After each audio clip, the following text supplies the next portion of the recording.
PT Medco Energi Internasional (TBK) pada tahun 2025 mengalokasikan belanja modal sekitar 515 juta dolar Amerika Serikat untuk 3 akuisisi strategis. Langkah tersebut menjadi amunisi perseroan dalam membidik target produksi migas yang lebih besar di 2026.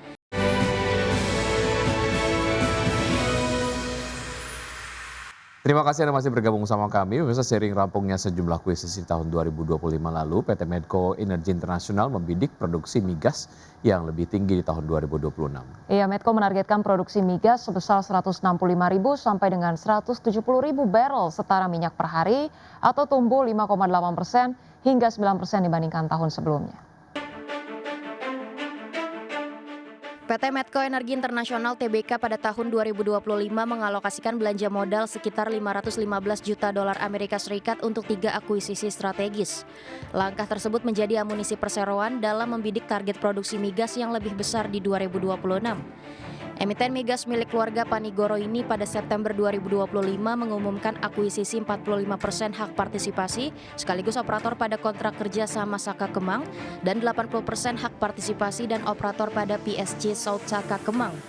Medco juga menambah kepemilikannya pada PT Transportasi Gas Indonesia melalui serangkaian transaksi terpisah, membuat porsi kepemilikannya bertambah menjadi 40%. Pada Juli 2025, Medco juga mengumumkan telah menyelesaikan akuisisi Fortuna Internasional dari Repsol E&P. Akuisisi yang ditebus dengan nilai 425 juta dolar Amerika Serikat ini meningkatkan kepemilikan Medco di PSG Corridor dari 46% menjadi 70%. Dengan amunisi barunya itu, perseroan membidik produksi yang lebih tinggi tahun ini.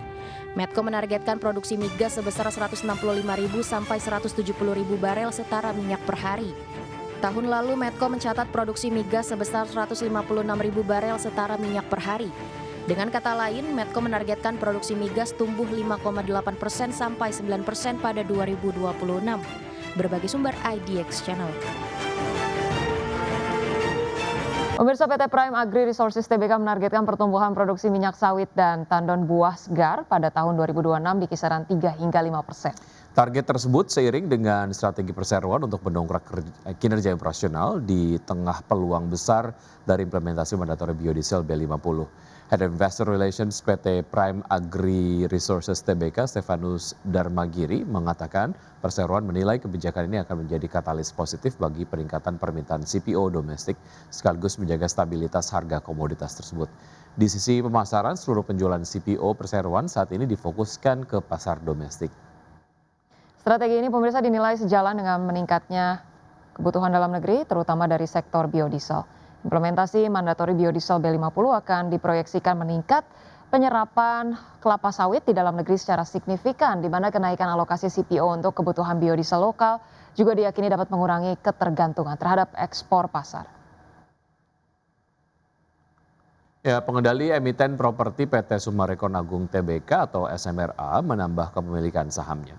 Langkah ini dilakukan di tengah tekanan kinerja dan pergerakan harga saham yang masih melemah sepanjang tahun ini. Pengendali emiten properti PT Summarecon Agung TBK atau SMRA menambah kepemilikan sahamnya. Langkah ini dilakukan di tengah tekanan kinerja dan pergerakan harga saham yang masih melemah sepanjang tahun ini. Pengendali SMRA yaitu PT Semarop Agung menambahkan pemilikan saham secara bertahap sejak 2 Maret hingga 7 April 2026.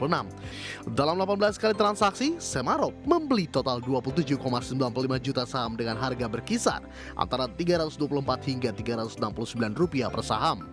Aksi ini meningkatkan kepemilikan dari 35,83% menjadi 36% atau setara 5,94 miliar saham.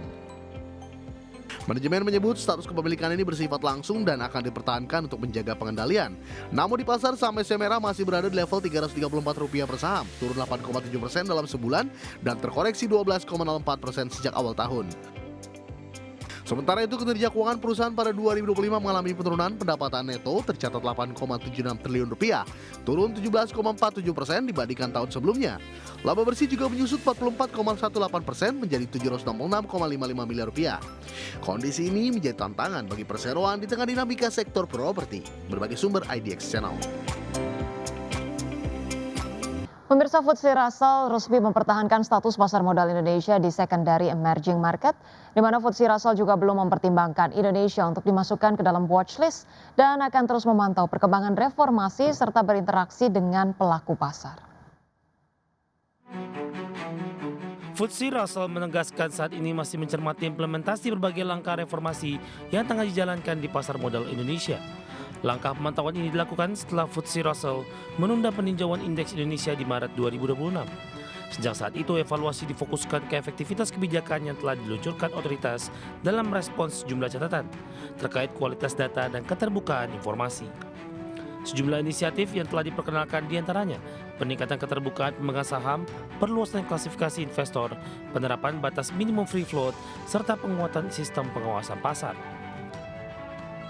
Reformasi ini diharapkan dapat memperbaiki keandalan data serta meningkatkan kepercayaan investor. FTSE Russell menegaskan akan terus berkoordinasi dengan pelaku pasar untuk menghimpun masukan atas implementasi kebijakan tersebut. Hasil pemantauan ini akan menjadi salah satu dasar dalam menentukan perlakuan terhadap sekuritas Indonesia pada peninjauan indeks berikutnya. Berikut poin-poin utama dari pengumuman FTSE Russell terkait Indonesia status tetap.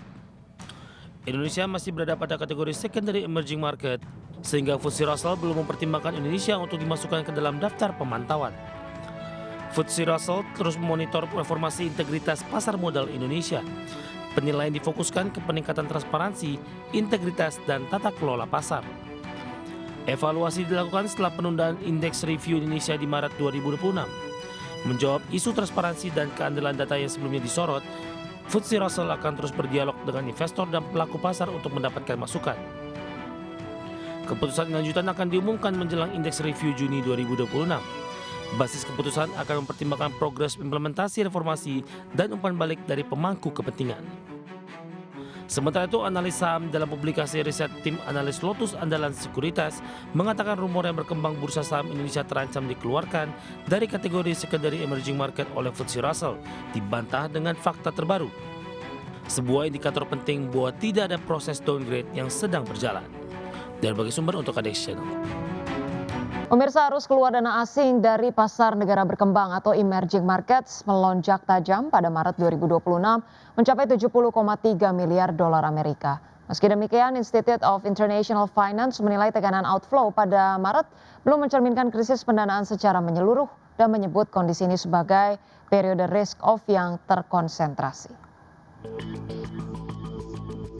Arus keluar dana asing dari pasar negara berkembang atau emerging markets melonjak tajam pada Maret 2026 mencapai 70,3 miliar US dollar atau terbesar sejak gejolak pasar pada awal pandemi 2020. Melansir Reuters, data dari Institute of International Finance (IIF) menunjukkan tekanan terbesar berasal dari aksi jual di pasar saham terutama di kawasan Asia. Selain itu, investor juga menarik dana dari instrumen pendapatan tetap. IIF menyebut kondisi ini sebagai pembalikan tajam dari arus masuk dana yang sangat besar pada Januari dan masih positif pada Februari. Perubahan ini mencerminkan pergeseran rezim akibat guncangan geopolitik besar, khususnya konflik Iran yang pecah sejak akhir Februari. Secara rinci, arus keluar dari saham negara berkembang mencapai 56 miliar US dollar, terbesar dalam setidaknya 2 dekade terakhir. Laporan tersebut menunjukkan bahwa Asia menjadi pusat tekanan terbesar. Kawasan emerging Asia menyerap hampir seluruh pembalikan arus dana di pasar saham setelah sebelumnya menikmati aliran dana masuk yang kuat di awal tahun. Ekonom senior IIF Jonathan Fortune menilai kondisi ini mencerminkan kerentanan Asia terhadap lonjakan harga minyak serta penyesuaian portofolio berbasis saham teknologi. Meski demikian, Fortune menilai tekanan pada Maret belum mencerminkan krisis pendanaan secara menyeluruh di seluruh aset negara berkembang. Ia menyebut kondisi ini sebagai episode risk off yang terkonsentrasi. Berbagai sumber IDX Channel.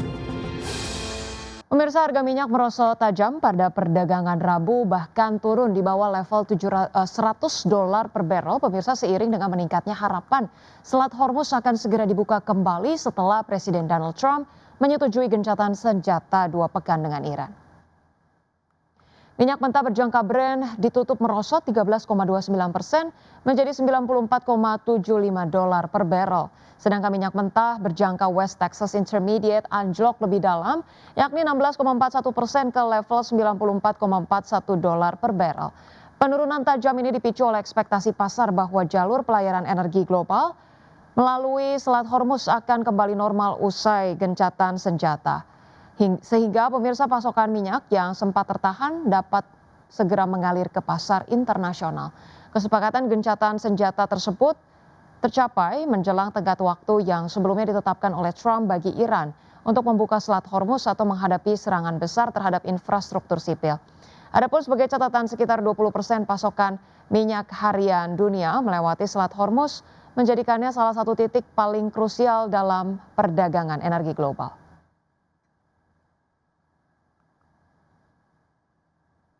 Ya, pemirsa, selanjutnya dari bursa global, bursa ekuitas Wall Street menguat tajam pada perdagangan Rabu setelah tercapainya gencatan senjata 2 pekan antara Amerika Serikat dan Iran memicu lonjakan sentimen investor.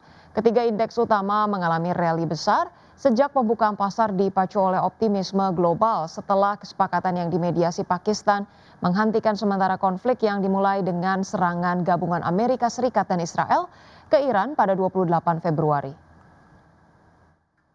Ya, baik pemirsa, kami hadirkan informasinya.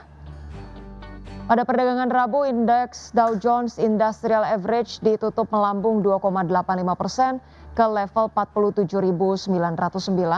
Kemudian indeks S&P 500 melesat 2,51% ke posisi 6.782 dan indeks Nasdaq Composite naik 2,8% ke level 22.634. Sementara itu pemirsa, bursa ekuitas Eropa melesat setelah Presiden Donald Trump menyetujui gencatan senjata selama 2 pekan dengan Iran. Karena investor optimistis jalur perdagangan energi melalui Selat Hormuz segera kembali normal. Kami update informasinya pemirsa, indeks Stock 600 ditutup melambung pemirsa 3,88%. Kemudian ditutup indeks Jerman naik 5,06% ke posisi 24.080. Indeks FTSE 100 Inggris naik 2,51% ke posisi 10.608.